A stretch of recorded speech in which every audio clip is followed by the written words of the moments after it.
Hello mga mamshis! For today's recipe ay gagawa tayo ng pastel rainbow lecithin. Yes! Nakaka-excite itong gawin. Kaya naman simulan na natin. So gagamit tayo ng 1 cup of water, 1/2 cup of creme densada. At hahaluin natin ito ng bahagya mga mamshis. And then ilalagay na natin yung ating 1/4 pack of white jelly powder.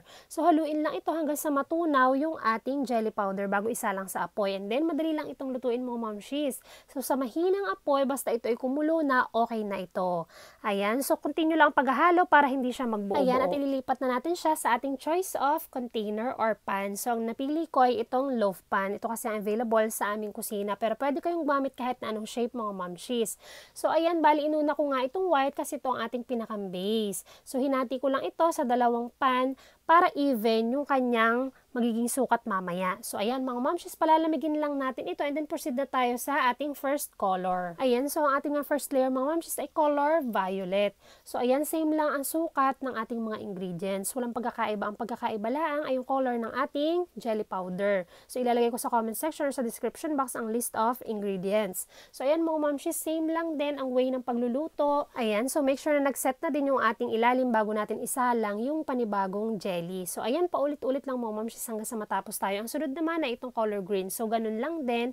And then, sunod natin yung yellow. O, diba? Ang ganda ng kulay, mga mamshis. Sigurado magugustuhan ito ng inyong mga chikiting. Nako, hindi lang mga chikiting. Pati na rin ng mga young at heart. So, ayan, orange na tayo. And then, ang ating last ay itong color red. So, naging parang pink na siya kasi nga pastel red. Pastel nga yung ating rainbow. At ang huling-huli ay itong puti.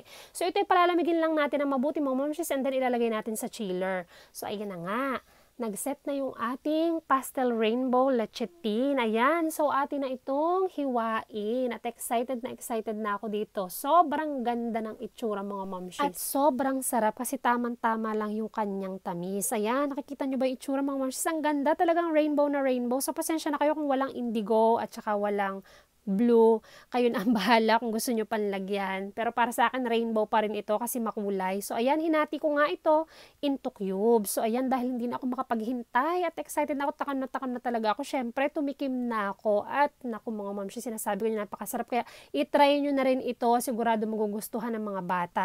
Pwede nyo rin itong i-business. At syempre, sa mga okasyon, pwede nyo itong ihanda. At ito hinahanap talaga sa mga handaan. At sa darating na Pasko at bagong taon, napaka-perfect nitong ipanghanda. Kaya naman mga mamshis, gumawa ka na rin ito at napakamura lang naman ng mga sangkap na ating ginamit.